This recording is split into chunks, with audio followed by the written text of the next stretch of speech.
What's up guys, welcome back to another video. So today we're going to be doing the long-awaited part 2 of What If Cooler Raised Goku. I want to thank you guys for actually wanting a part 2, and here it is. As soon as we get 500 likes, I'll start working on part 3. Anyways, here's the video.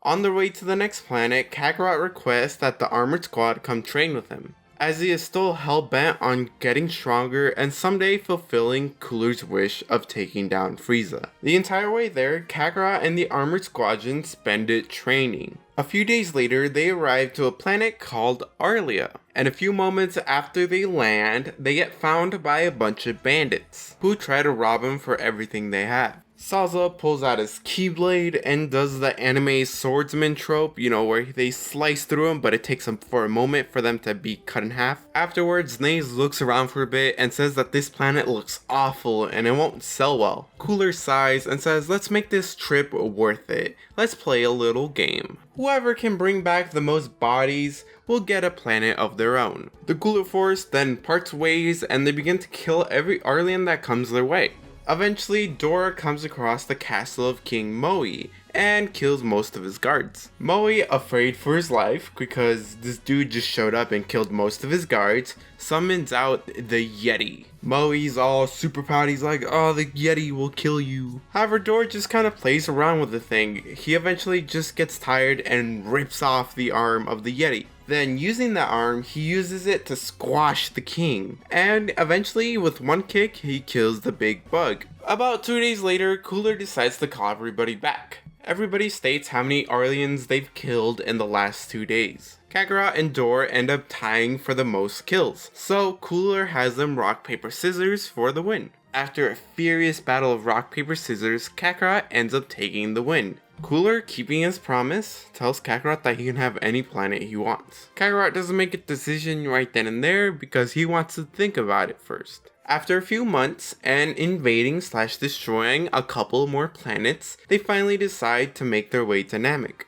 The entire way to Namek, whenever the squadron isn't available to train, Kakarot ends up just beating up and killing a bunch of grunts. After a couple of days of this kind of training, Salza walks up to Kakarot and tells him to stop this form of training, because if he keeps training like this, eventually they're not gonna have an army left. Kakarot looks at him unamused and tells him that he'll stop training like this once he's completed his purpose, or he's dead, whichever one comes first. He then jumps into the healing chamber to wait until they get to Namek. They do eventually land on Namek and almost immediately begin wiping out the Namekians. I'm gonna say that after killing 3 villages worth of Namekians, they find out about the Dragon Balls through, let's say, some persuasion. So after taking their Dragon Ball, they go back to collect the ones they missed.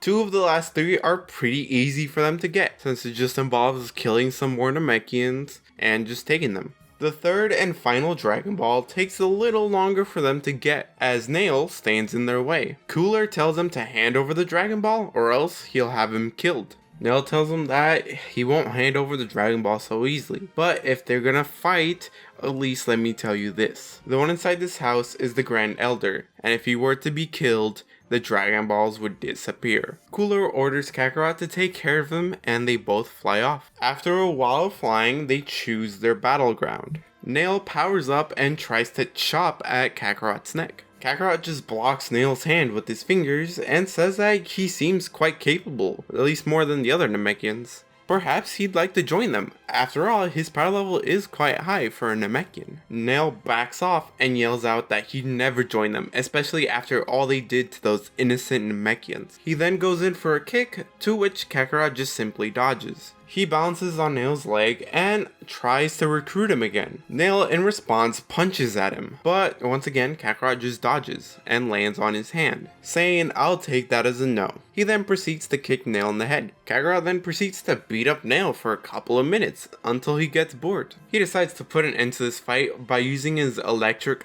mind wave, which paralyzes Nail. He tells Nail that he should have joined when he had the chance to, Slug, and then gives him a little slap. Kakarot then backs off and and yells out 10,000 volts and fries Nail to death. With Nail dead, he contacts Salza via Scouter and tells him that he's dead, so they proceed to enter Guru's house and take the final Dragon Ball. Guru tries to convince them to leave, but obviously they don't listen, and it's not like Guru can do anything else except, talk. When they bring back the final Dragon Ball, Cooler attempts to summon the dragon. However, we all know that it ain't that easy. After shouting out for the dragon to come forth and summon their wish, Cooler just kills one of the minions just out of frustration. Cooler says that they should just leave and then blow up the planet. However, Salsa suggests that he should give him some time to figure out how to summon it. Cooler just says whatever, go ahead, as he heads back into his ship. Salsa orders the squad and the Cooler Force to head over to the nearest village, where they try threatening the remaining Namekians to give up the password. The Namekians would obviously not give it up, but among the Namekians, Salsa sees two children and gets an idea. He and Dor quickly rush over to them. Dor grabs one by the head and starts to squeeze, while Salsa puts his blade up to the other one's neck. Kakarot tells the elder to hurry up and give him the password before they kill the kids. The elder does give him the English/universal version of it, whatever the language in Dragon Ball is. Salsa, Dor, and pretty much everybody else just backs off and goes back to the Dragon Balls. On the way there, Dor is visibly upset that he didn't get to crush the kid's head. Nace tells him that he can crush as many heads as he wants on the next planet, which kinda excites Dor. When they return, Salsa tells Cooler the password, and of course it doesn't work. After about 2 more attempts, Cooler starts to visually get frustrated, but Salsa suggests not to give up. He's got another brilliant idea. He walks up to the Dragon Balls and says the password in Namekian. According to Weekly Shonen Jump, he can speak about 7,000 language, so it's not too much of a stretch to say that he can speak Namekian. Anyways, with the password in the correct language, Porunga appears. Porunga then tells him that he'll grant 3 wishes. And after a moment of thinking, Cooler says that he only really needs one of the wishes. He uses the first wish for immortality, so he can rule the universe for all of time, and kill a certain cat one day. After his wish is granted, he turns to the squadron and tells them that because they're so loyal, he'll give them the last 2 wishes. After the 4 of them argue on who gets the wish, the squadron ultimately decides to do rock, paper, scissors for the wish. The second one goes to Kakarot, who uses the wish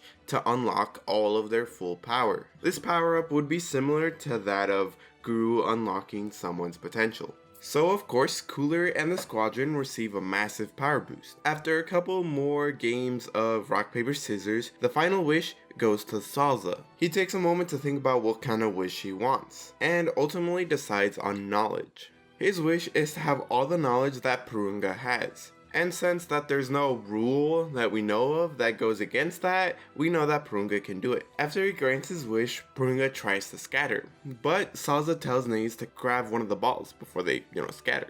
Which he does so quite easily, but asks why if they already got the wishes they wanted. Salsa explains that they will eventually recharge, and you need all 7 to summon the dragon. So if they at least keep one of the Dragon Balls, no one else can make a wish. Cooler tells him that that's a pretty smart move, but now that they've done everything they really need to do on Namek, they need to leave as he's still gotta destroy 8 more planets by the end of the day. Cooler leaves a couple of soldiers behind to make sure that this planet stays his and that Frieza doesn't show up again. As the ship leaves Namek's atmosphere, Salsa walks up to Kakarot and asks if he knows anything about the Super Saiyan God legend. Kakarot tells him no, but he is aware of the legendary Super Saiyan, but not a Super Saiyan God. Salsa just nods and walks off to think about stuff. About a month after this whole Namek thing, Cooler approaches Kakarot with a mission. He'll be conquering a planet called Monmasu. He was originally going to give this job to Salsa, but he's out visiting some guy called Zuno or some shit. Kakarot and some soldiers are sent down to conquer it. And at this point, with his power level, it's not really a challenge for him to conquer it. I mean, he does run into a couple of giants,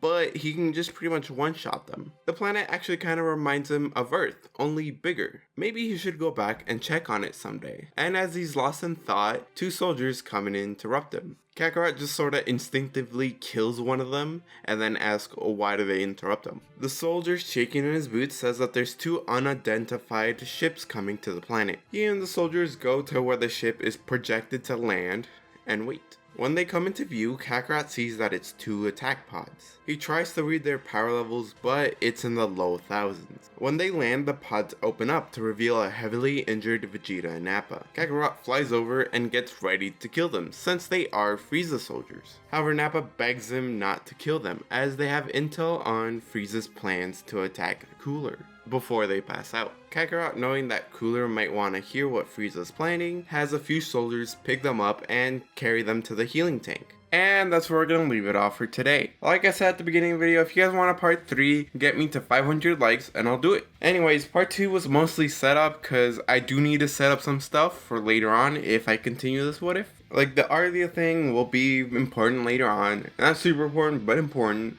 And I need to find a way for Goku to get God Ki later on, so that's why Salza finds out about Super Saiyan God through Porunga, who knew about it because of the Book of Legend. Anyways, that's where we're gonna leave it off for today. I hope you guys enjoyed this. Remember to leave a like, comment, and subscribe, and I'll see you guys later.